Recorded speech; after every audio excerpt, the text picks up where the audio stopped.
And I want you to give a big hand all the way from the Czech Republic, Anne!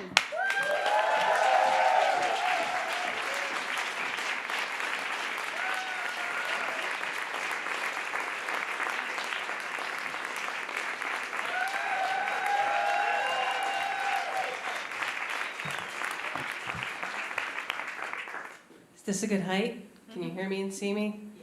Well, good, fantastic. I used to come to Vienna to date, and I experienced a little PTSD on the train on the way in. I'm really sorry it ended the way that it did. So I'm from Brno, which is only about 2 hours away by train, which is enough to panic. During the evenings, I'm a dazzling entertainer, but by day, I'm a medical editor. I specialize in neurology, which means I know a lot about how the brain works for a person with a degree in contemporary poetry. It worked out. I'm not a waitress. One of the things that's interesting to me neurologically is tickling. Tickling is an evolved response in primates. Like gorillas tickle each other, humans tickle each other.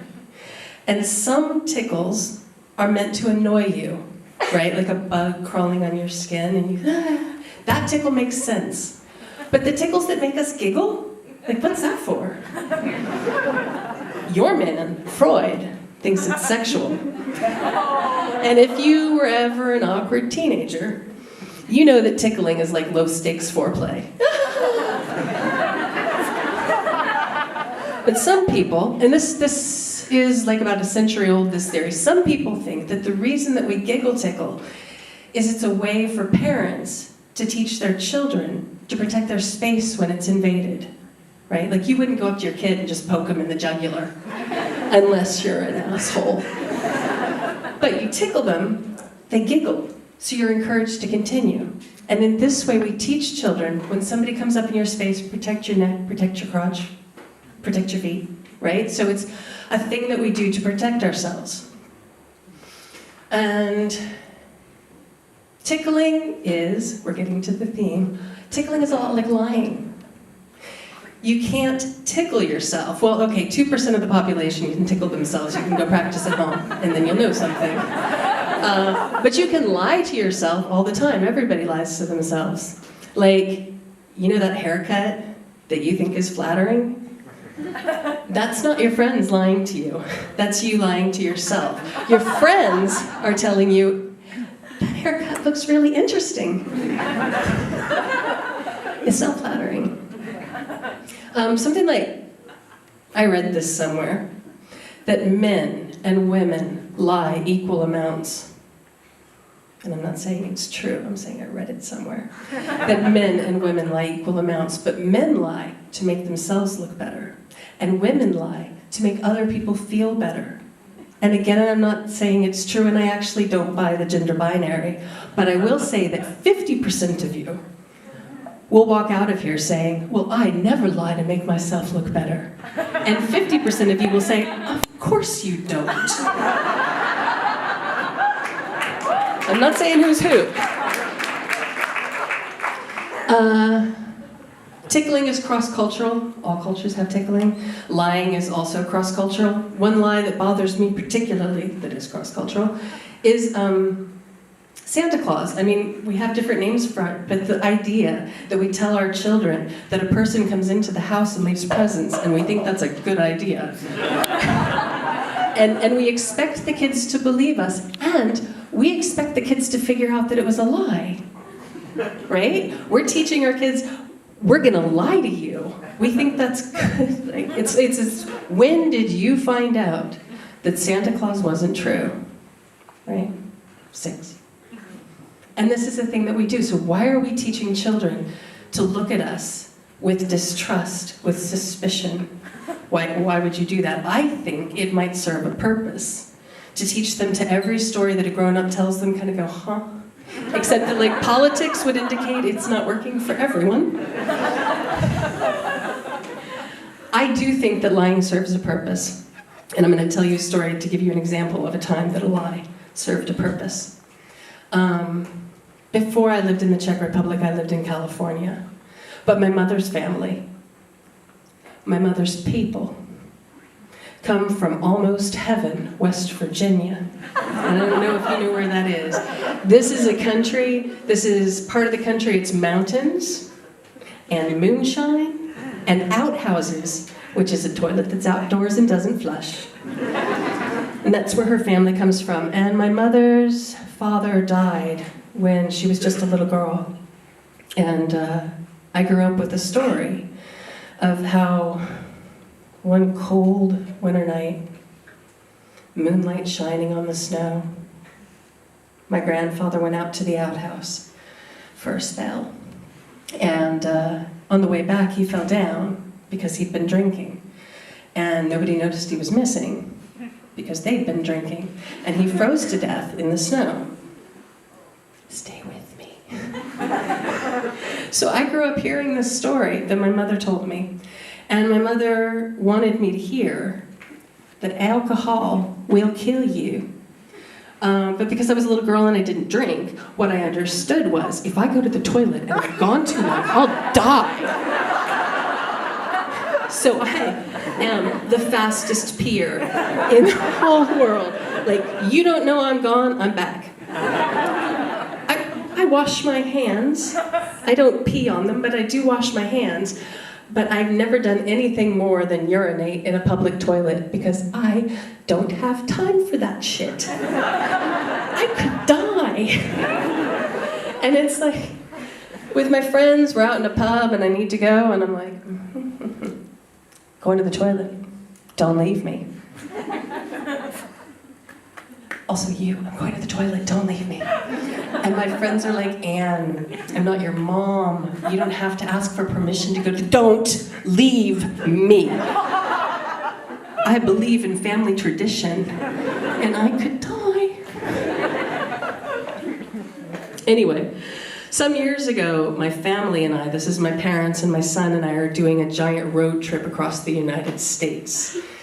It's a good thing to do, you should do it. So we're driving across the United States and we stop at a truck stop for breakfast.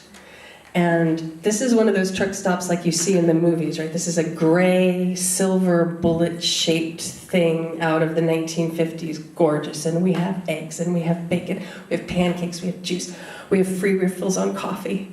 Because it's America and we can't get you health care, but we will get you a good breakfast. And after breakfast, assuming that they're on their refill coffee, I went to the toilet. And I didn't mention that I was going because they were my family and I thought they would remember me.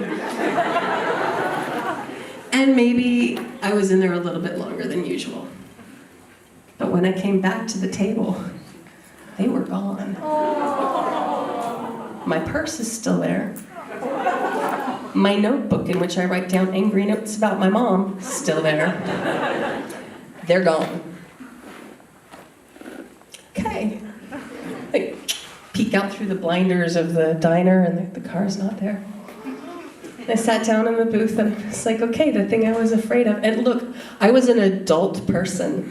I'd broken with a lot of family traditions. I'd gotten some tattoos. I'd come out.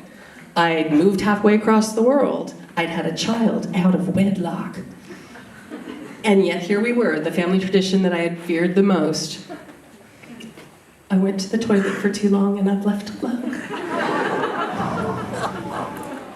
But then I thought, okay, it's me. I am a brave individual. So this is my life now, right? I mean, they're gone. They have my suitcase. They have my son.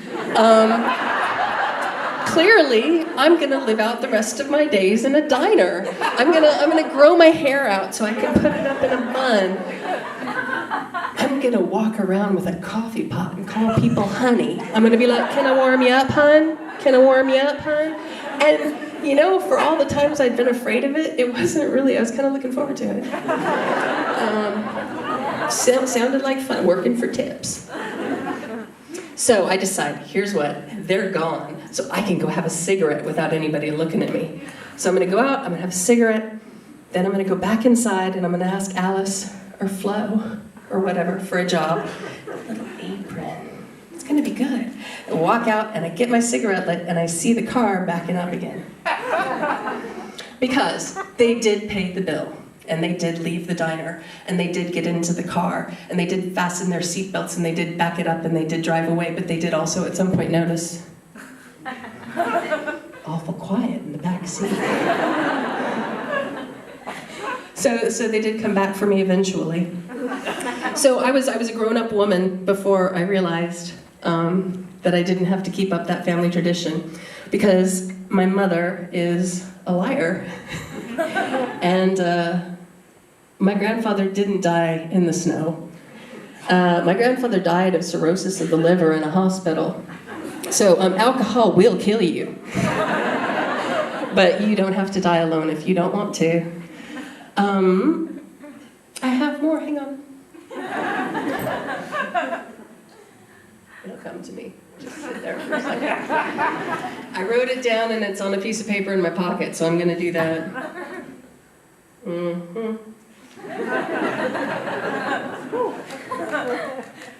Wikipedia.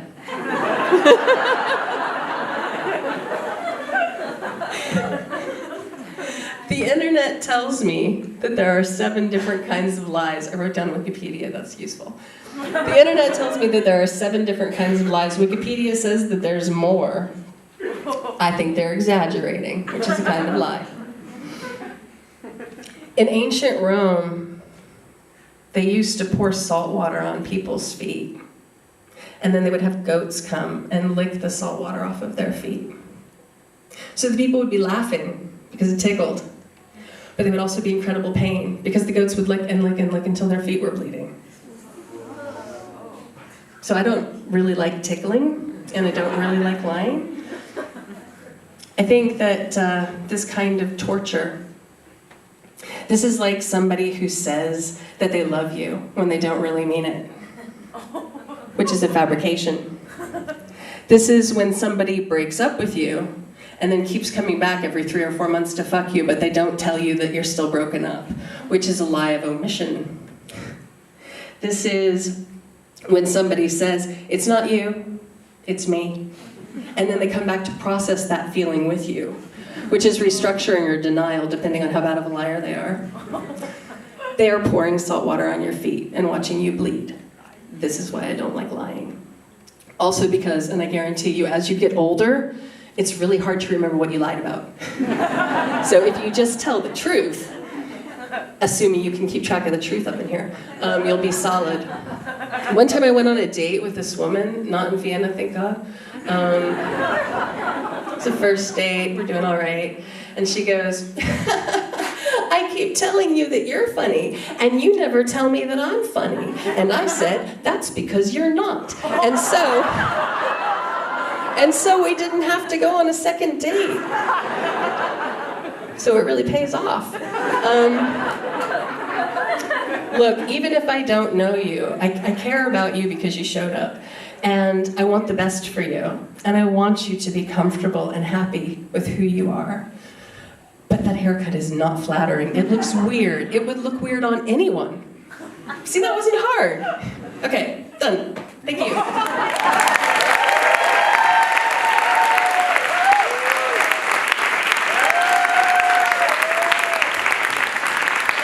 Großen Applaus für Anne Johnson!